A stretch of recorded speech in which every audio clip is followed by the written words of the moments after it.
মৌলানা জুনায়েদ আল হাবিব দালালির এমন একটা পর্যায়ে, চূড়ান্ত পর্যায়ে পৌঁছে গেছেন, এদেশের তাওহীদি জনতা থেকে নিয়ে একজন রিকশাওয়ালাও আপনাকে দেখলে থুতু দেয়, একজন রাস্তার কুলিও আপনাকে দেখলে থুতু দেয়। এদেশের মানুষ উলামায়ে কেরামদেরকে দালালি পছন্দ করে না। এদেশের মানুষ উলামায়ে কেরামদেরকে চায়।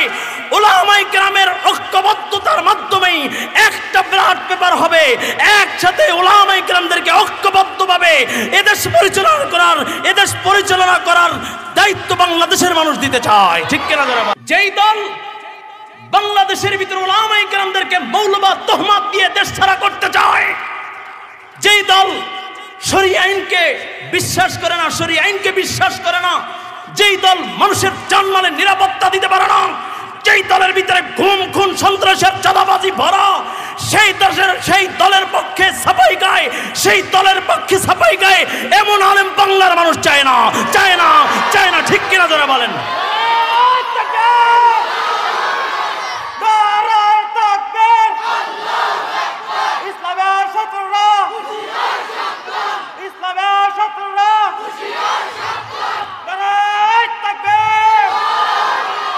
তখন আমার মতোই একজন মোল্লা, যাকে লন্ডনী হুজুর বলা হয়, সবাই চিনেন, এত প্রশংসা করতেছে, আমার নবীর শানেও মনে এত সুন্দর প্রশংসা করে নাই। ঠিক কিনা জোরে বলেন?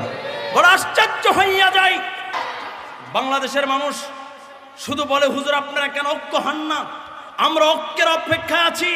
আমরা রামবামের আদর্শ চাই না, আমরা বাবার আদর্শ চাই না, স্বামীর আদর্শ চাই না, লেনিন কালমাসের আদর্শ চাই না, আমরা চাই ইসলামের আদর্শ, কোরআন দিয়ে রাষ্ট্র পরিচালনা। ঠিক কিনা?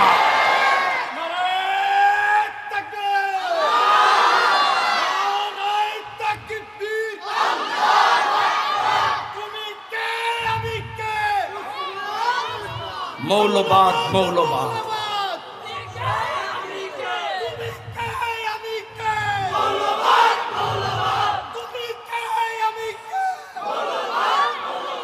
যুবক ভাইরা আমার, আমি এই জন্য বলতে চাই, মৌলানা জুনায়েদ আল হাবিবকে যদি বলতে চাই, আপনার যদি প্রশংসা করতেই মনে চায়, আপনার যদি দালালি করতেই মনে চায়, ইসলামের লেবাস খুলুন, মাথার পাগড়িকে খুলে প্যান্ট শার্ট পরে দালালি করেন, কেউ বাধা দিবে না।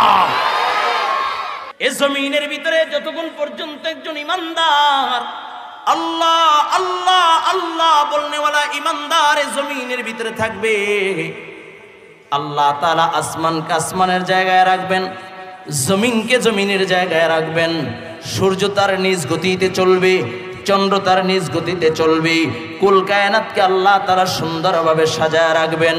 আর এই জমিনের ভিতরে যখন একজন ইমানদার মুমিন থাকবে না, আল্লাহ আল্লাহ আল্লাহ বলনেওয়ালা একজন ইমানদার থাকবে না, আল্লাহ পাক রব্বুল আলামিন ইসরাফিলকে ডাক দিয়ে বলবে, ইসরাফিল ইয়া আইয়ুহান নাস ইত্তাকু রাব্বাকুম ইন্না যালযালাতাস সাআতি শাইউন আযীম।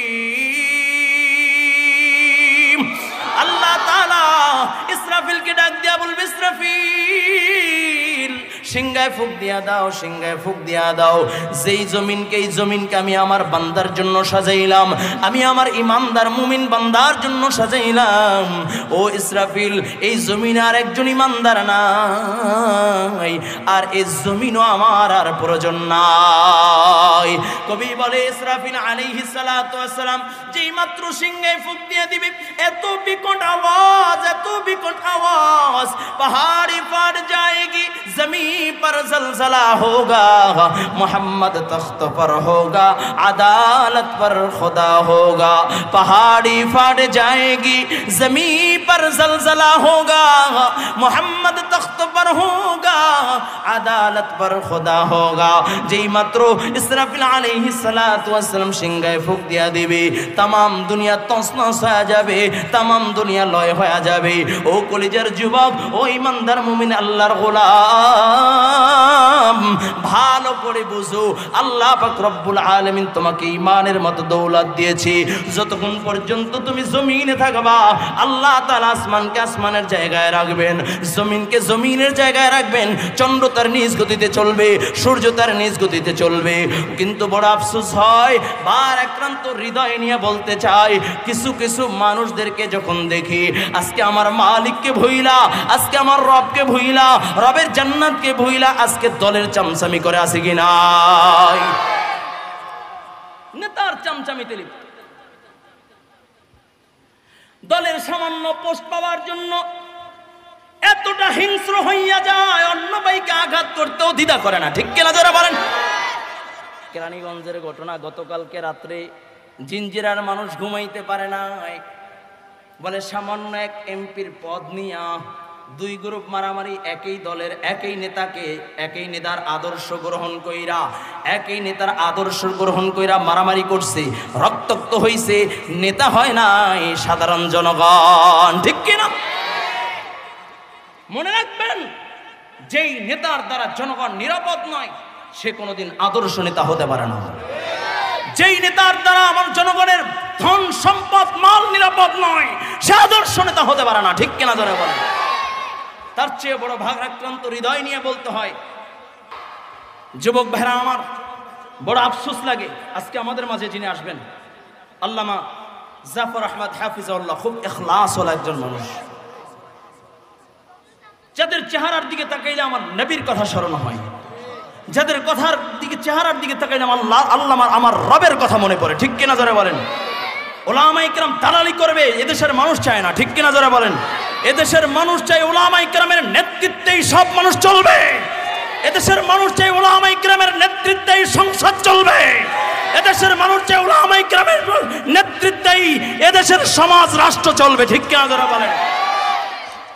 কিন্তু আজকে উলামায়ে কেরামদেরকে সামান্য মিলাদ আর বিয়া আর জানাজার জন্য বানায় রাখছেন। ও যুবক ভাই, যতদিন পর্যন্ত আল্লাহর কোরআন রাষ্ট্র ক্ষমতায় না আসবে, যতক্ষণ পর্যন্ত ইসলাম দিয়ে রাষ্ট্র পরিচালনা করা না হবে, ইসলামী শরিয়া আইনকে বাস্তবায়ন না করা হবে, ততদিন পর্যন্ত মুমিন তুমি শান্তি পাবে না, শান্তি পাবে না। ঠিক কিনা যারা বলেন? কারণ আমরা 5ই আগস্ট ফ্যাসিস্ট জালেম স্বৈরা শাসককে আমরা বিতাড়িত করেছি, আল্লাহ তাআলার অশেষ রহমত ছিল। ঠিক কিনা যারা বলেন? এই ফ্যাসিস্ট জালেম সরকার বিতাড়িত করার পরে উপদেষ্টা মণ্ডলীতে যারা বসেছেন, তাদেরকে বসানো হয়েছে দেশ সংস্কার করার জন্য। ঠিক কিনা যারা বলেন? কিন্তু আমরা তাকাইয়া দেখলাম, তারা দেশ সংস্কার করতে আইসা তারা আল্লাহর কোরআনকে সংস্কার করতে চায়, আল্লাহর কোরআনী আইনকে সংস্কার করতে চায়। ঠিক কিনা যারা বলেন? এই জন্য তন্ত্রমন্ত্র আর মানুষ রচিত আইন দিয়ে কোনোদিন ইসলামকে বাস্তবায়ন করা যায় না, মানুষকে মুক্তি দিতে দেওয়া যায় না। ঠিক কিনা যারা বলেন? যদি প্রকৃত শান্তি যদি পাইতে চাও, তাহলে আল্লাহর কোরআনের বিকল্প নাই। ঠিক কিনা যারা বলেন? এই জন্য আল্লাহর কোরআন দিয়ে রাষ্ট্র পরিচালনা হোক। কে কে চাই? আল্লাহু আকবার।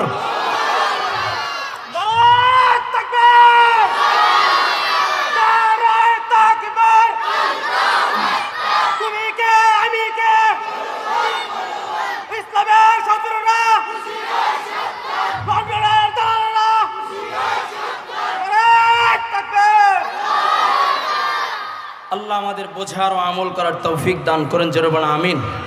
আরো জোরে বলেন আমিন। এই জন্য ইসলামী আদর্শ চাই। ছোট্ট একটা উদাহরণ দেই। ইসলাম যদি ক্ষমতায় আসে, অনেকে বলে হুজুর ইসলাম আসলেই তো হাত কাটা হবে, ইসলাম আসলেই তো নারীর অধিকারকে কেড়ে নেওয়া হবে। ইসলাম নারীকে অধিকার দিয়েছে সবচেয়ে বেশি। ঠিক কিনা? আইয়ামে জাহিলিয়াতের যুগে আমার নবী যখন, আইয়ামে জাহিলিয়াতের যুগে আমার নবীকে যখন আল্লাহ প্রেরণ করলেন, ইসলামী আদর্শ দিয়ে যখন হয়েছিল, মহিলারা অপদস্থিত, অপমানিত, লাঞ্ছিত, এমনকি তাদের পিরিয়ড হইলে একই ঘরে স্বামী স্ত্রী থাকতো না। যে গ্লাস দিয়া মহিলারা পানি পান করতো, ওই গ্লাস ধরতো না। শুধু তাই না, যেই ঘরে প্রবেশ করতো ওই ঘরে পুরুষ প্রবেশ করতো না, এতটা অবহেলিত ছিল। তখন আমার নবী উম্মতকে শিখায়, তাই এই পিরিয়ড হইলে, ঋতুস্রাব হইলে তখন স্ত্রীদেরকে নিয়ে একই প্লেটে খানা খাওয়াইয়া আমার নবী আয়েশাকে নিয়ে খানা খায়া উম্মতের মেজে রেখা দিল। কয় মেয়েরা অবহেলিত না, মেয়েদের সম্মান আর ইজ্জত দিয়েছে আল্লাহ। ঠিক কিনা? শুধু তাই না, আম্মা জান আয়েশা সিদ্দিকা বলেন, আমি যেইখানে পানির গ্লাসে ঠোঁট লাগায় পানি পান করতাম, হাবিবে কিবরিয়া নবী সেখানেই ঠোঁট লাগায় পানি পান করতে। বলেন সুবহানাল্লাহ। শোনেন, ছোট্ট একটা উদাহরণ দেই। আমার নবীর ইন্তেকালের পরে খেলাফতের মসনদে বসেছিল কে? উমিয়া। যেমনি কোন মনে হয় বাড়ির ঘরে স্বাস্থ্য ভাই, এটা ভালো করে কোন কে? খলিফাতুর রাসূল হযরত আবু বকর সিদ্দিক রাদিয়াল্লাহু তাআলা। চিল্লায় কোন আল্লাহু আকবার। আবু বকর সিদ্দিক রাদিয়াল্লাহু তাআলা আনহু যখন খেলাফতের মসনদে, ভালো করে বুঝবেন, তখন বিচারকের দায়িত্ব দিয়েছিলেন হযরতে আমরকে। জোরে জোরে জোরে। কেমন রাষ্ট্র? এইরকম একটা রাষ্ট্র হইলে দুর্নীতি থাকবে, টেন্ডারবাজি থাকবে, চাঁদাবাজি থাকবে, ধর্ষণ থাকবে, খুন থাকবে, গুম থাকবে। ভালো করে বুঝেন। দেখতে দেখতে 6 মাস পার হয়ে যায়। 6 মাস পর হযরতে আমর আবু বকরের কাছে যায়, বলে, আবু বকর,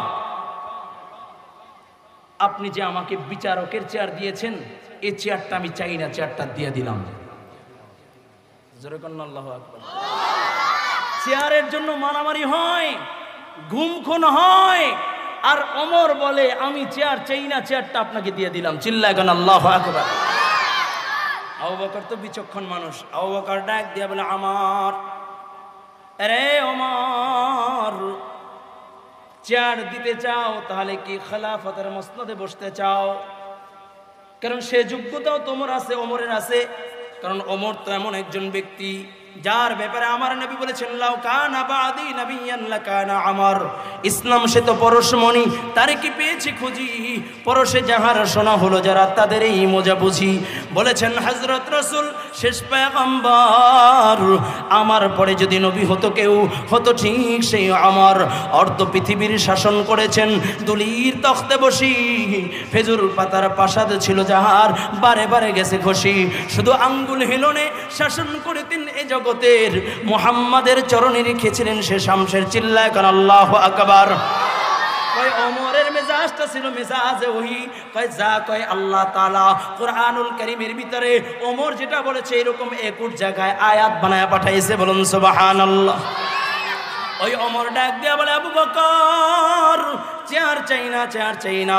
আবু বকর বলে, আমর, চেয়ার চাও না তাহলে কি তুমি খেলাফতের মসনদে বসতে চাও? আমর ডাক দিয়া বলে, আবু বকর, যতক্ষণ পর্যন্ত আপনি চেয়ারে জীবিত আছেন, এই চেয়ার আমাকে মানায় না, এই চেয়ারটা আপনাকেই শোভা পায়। আবু বকর ডাক দিয়া বলে, তাহলে কেন তুমি চেয়ার ফিরিয়ে দিতে চাও? আমর ডাক দিয়া বলে, ভাই আবু বকর, 6 মাস হয়ে গেল, মদিনার ভিতরে কোনো চুরির বিচার আসে নাই, মদিনার ভিতরে কোনো দর্শনের বিচার আসে নাই, মদিনার ভিতরে কোনো চিন্তার বিচার আসে নাই, মদিনার ভিতরে কোনো অপরাধ হয় নাই, মদিনার ভিতরে কোনো খুন হয় নাই, মদিনার ভিতরে কোনো অত্যাচার হয় নাই। যেই মদিনায় অপরাধ নাই, ওই মদিনায় বিচারকেরও কোনো দরকার নাই। ও কলেজের যুবক, কেমনে বুঝাইলে বুঝবারে বাবা? এই জন্য অন্তরকে পরিশুদ্ধ করা, আর অন্তরকে পরিশুদ্ধ করতে হইলে আল্লাহওয়ালাদের সোহবতে যাইতে হবে। আল্লাহ তাআলা সেই কথাই বলে, ইয়া আইয়ুহাল্লাযীনা আমানুত্তাকুল্লাহ ওয়া কুনু মা'আস সাদিকিন।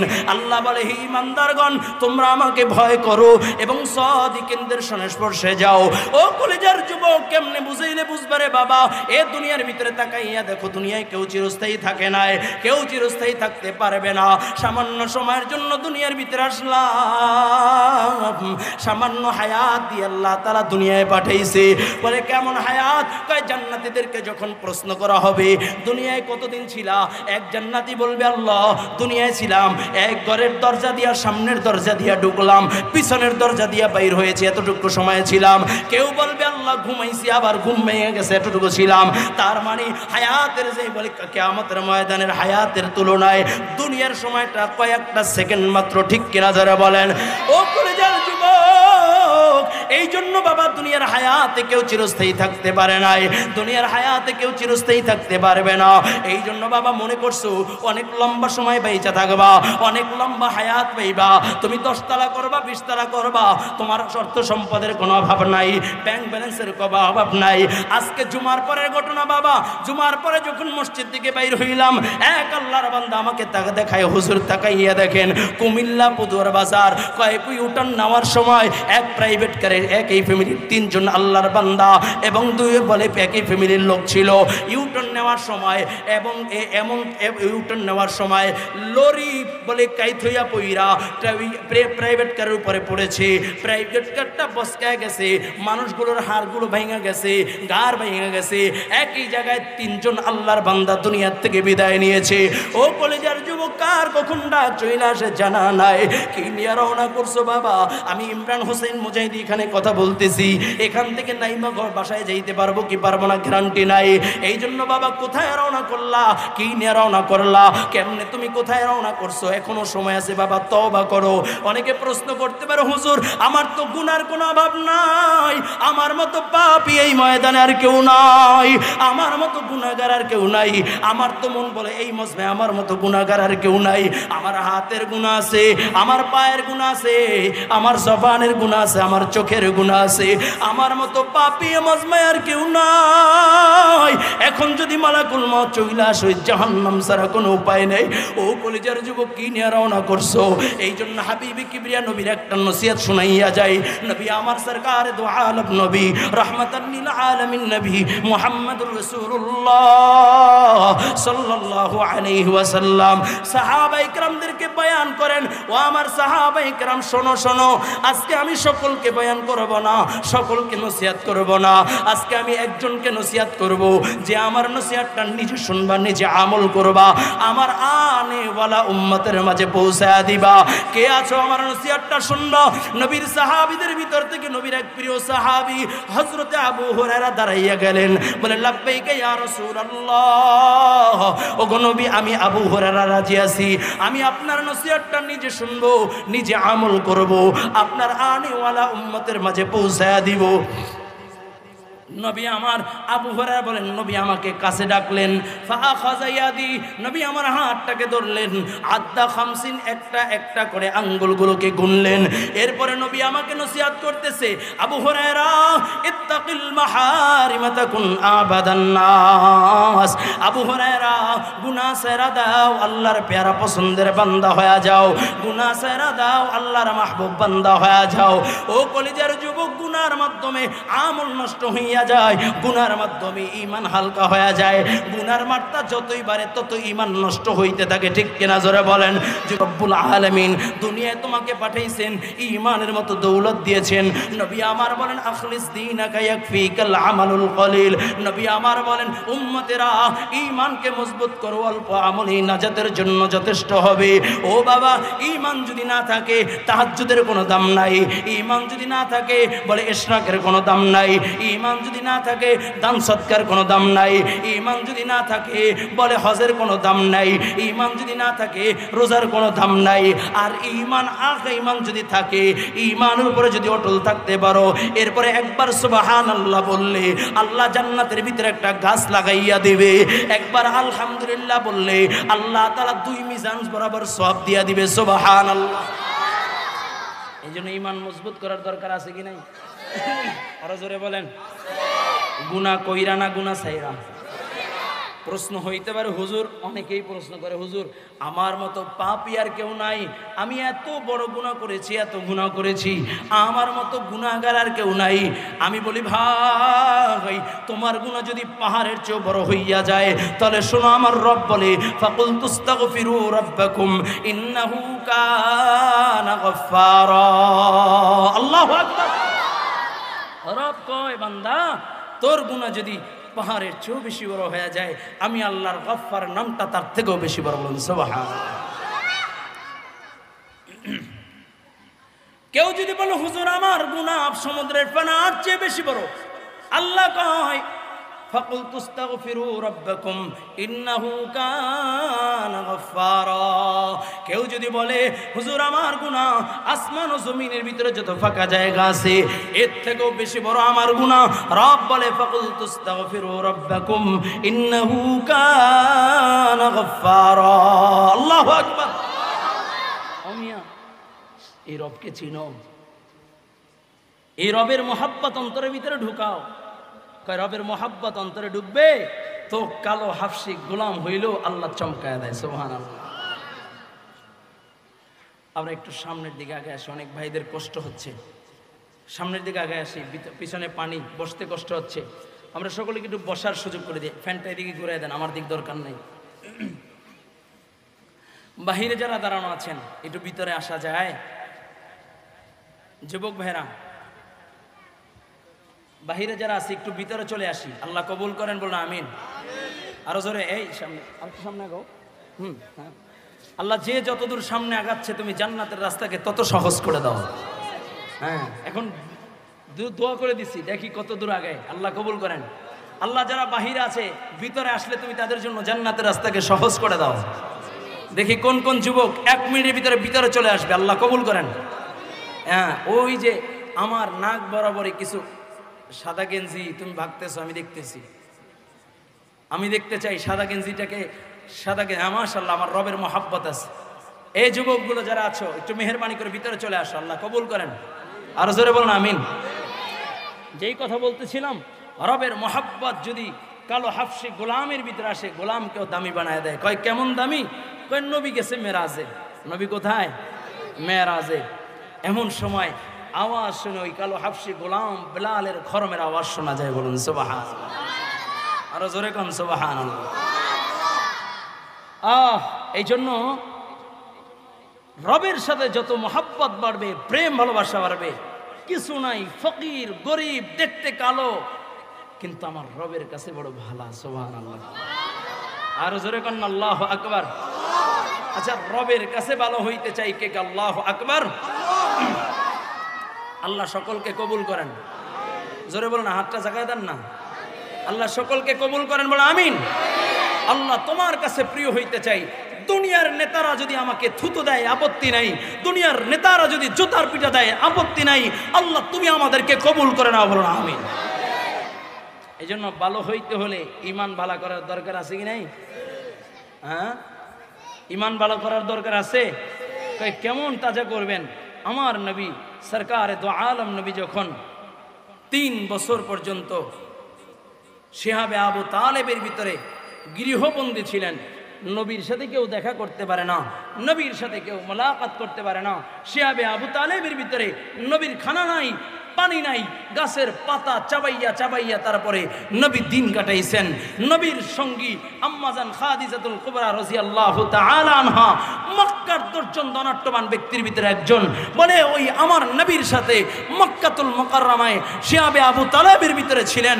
নবীর কলিজার টুকরাগুলো নিয়ে নবী শিহাবে আবু তালেবের ভিতরে খানা নাই, গাছের পাতা খায়া খায়া 3টা বছর কাটাইছেন। ওই এক রাত্রে আমার নবীর কাছে গেলেন হযরতে বেলাল। সুবহানাল্লাহ। রাতের বেলা বেলাল আমার নবীর সামনে হাজির, আবু বকর আমার নবীর সামনে হাজির। আবু বকর ডাক দিয়ে কয়, বেলাল কেন আসছো?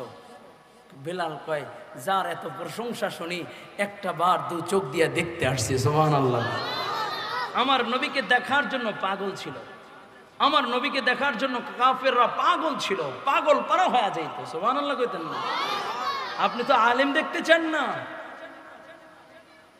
নায়ক নায়িকার গায়ক গায়িকা দেখতে চান, আলেম পান না, তো ওলামায়ে কেরামের চেহারার দিকে তাকান। সুবহানাল্লাহ। এটাও কাল কিয়ামতের ময়দানে নাজাতের জরিয়া হয়ে যাবে। আলেম আসতেছে না, আলেম আমি তো ক্ষুদ্র মানুষ, তাদের জুতার নিচের দুলার সমান আমার দাম নাই। আলেম আসতেছে, তাকাইয়া দেখবা, 2 চোখ বইরা বইরা দেখবা। আল্লাহ কবুল করেন। যত তাকাবা তত সগীরা গুনাহ আল্লাহ মাফ করবে। চিল্লায় আল্লাহু আকবার। যত দেখবা দিলের রোশনি বাড়তে থাকবে। আল্লাহু আকবার।